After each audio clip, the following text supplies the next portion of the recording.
More than 100 years ago, a young lineman's dream of a national union of electrical workers began to take shape. His dream became a reality in 1891 in St. Louis with the formation of the National Brotherhood of Electrical Workers. Its first president, a young lineman, still in his early 30s, named Henry Miller, a widower with no known family ties. Being a lineman was his life.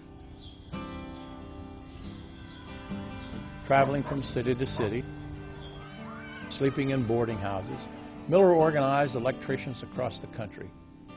But despite founding what is now the largest union of electrical workers, little is known about Henry Miller's tragically short life, which ended only 4 years after the formation of the union.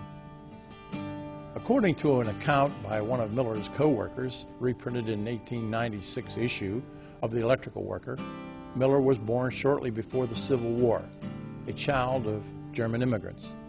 Texas was Miller's early home, and it was a popular destination for German immigrants coming to America in the middle of the 19th century. At an early age, he went to work as a water boy, helping to establish telegraph lines close to his home in Texas. Soon, he was traveling the country working for any company needing skilled linemen for the expansion of the growing telegraph system in the country. Miller would soon end up in St. Louis, at the time a center of labor organizing. While working at the St. Louis Exposition Hall, a group of local electricians recognized the need for a union. An organizer later met with the group at Stoley's Hall. It was there that the first St. Louis Electricians Union, AFL Federal Labor Union number 5221, was formed. Miller knew that the new local had to go national to grow and to thrive. The NBEW's first Secretary-Treasurer, James T. Kelly, would later say, Miller would tell us at each meeting that unless there was a national organization of electrical workers, we could never hope to accomplish much. In 1891, Miller was elected as the second president of Local 5221. In November, he brought together 10 delegates from other FLU locals around the Midwest, all believing the same as Miller, that a national electricians union was essential. The NBEW was founded in the St. Louis boarding house where Miller was living. That building still stands today.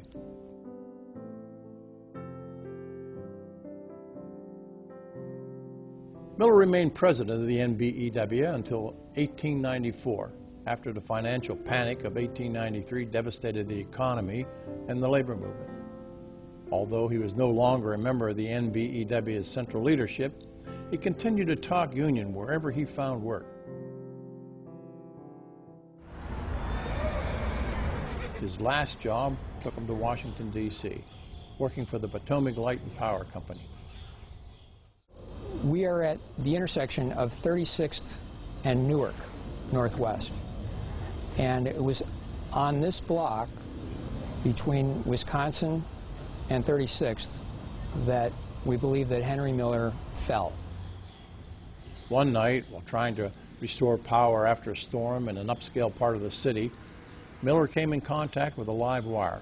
He would have had to have examined all of the lamps on the circuit to try to figure out if there was any obvious problem. And if there weren't, then he'd have to go back and re-examine them again one by one to see where the problem was. The arc lamps were on very tall poles because they threw out an awful lot of light.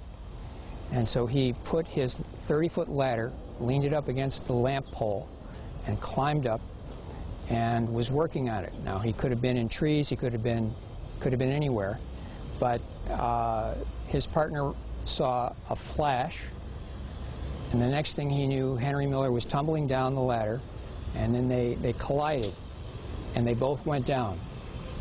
And Henry Miller didn't lose consciousness, he just complained of a sore back. Still conscious but injured, Miller was loaded on the Georgetown streetcar, traveling down Tenleytown Road, now known as Wisconsin Avenue, back to his boarding house on M Street.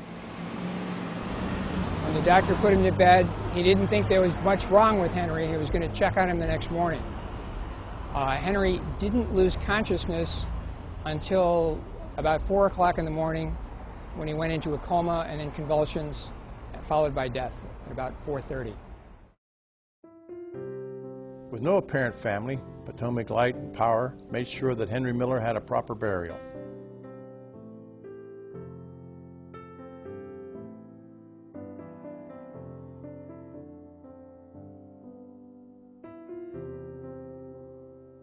Like other great men in this country's history, Henry Miller's work lives on by benefiting the lives of millions to this very day.